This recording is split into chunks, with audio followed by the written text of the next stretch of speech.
congratulations on the film. I had a blast watching it. Thank you. I appreciate that. I'm a fan from your work with Laika. Oh, thanks. So I was excited to see this whole new way of watching your vision unfold. Thank you. Did coming from an animation background inform your approach to bring to life the classic look of the Transformers we're familiar with from the 80s? It did. I think it was a couple different things. Part of it was just my love and exposure to Transformers in the 80s. I was a kid of the 80s, and I grew up loving these characters. And so I wanted to, if we're going to tell an origin story about a Transformer, I wanted to pay tribute to the origins of the Transformers, which is that first generation of designs.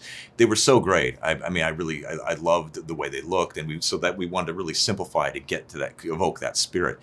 But for an animator, yeah, I've been a professional animator for over 20 years, and I'm always bringing that prism to the way I look at the world and to the way I look at these characters. And it was really important for me that every robot had its own unique silhouette, that they all had their own unique color palette, so you could always see what was going on, no matter what was happening. If it was this crazy action scene, you always knew who to root for, and you always knew who to, charge against.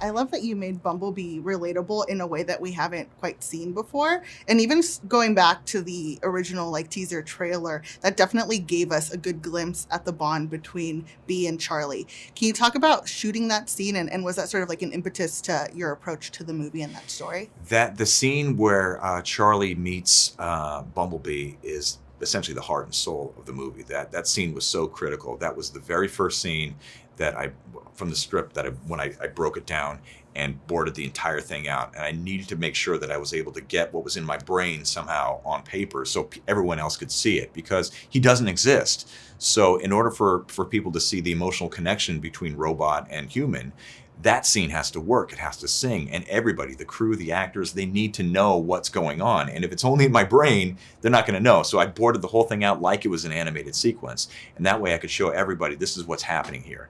And, once we captured Haley's side of it, I knew we had something special because she gives such a great performance. But it wasn't really until we were able to craft the animation on the other side of it months and months later and put those things together that I knew we had something really special.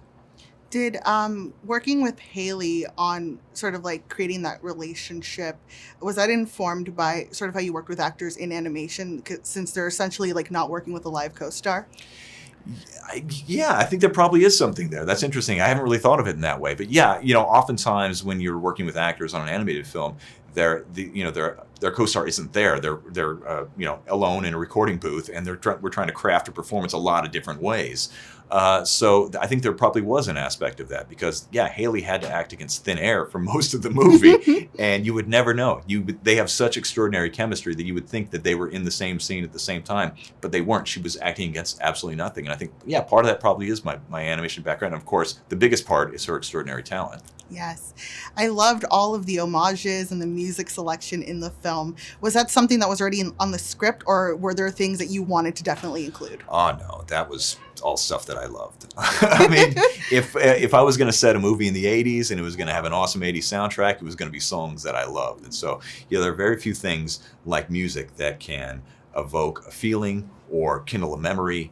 And so for this film, to be able to tap into that rich vein of incredible music of the 80s and find the song that fit emotionally for each scene that would make the audience feel something in a moment, to feel something that Charlie's feeling, or to really, have a sense of kind of warmth or sadness or elation.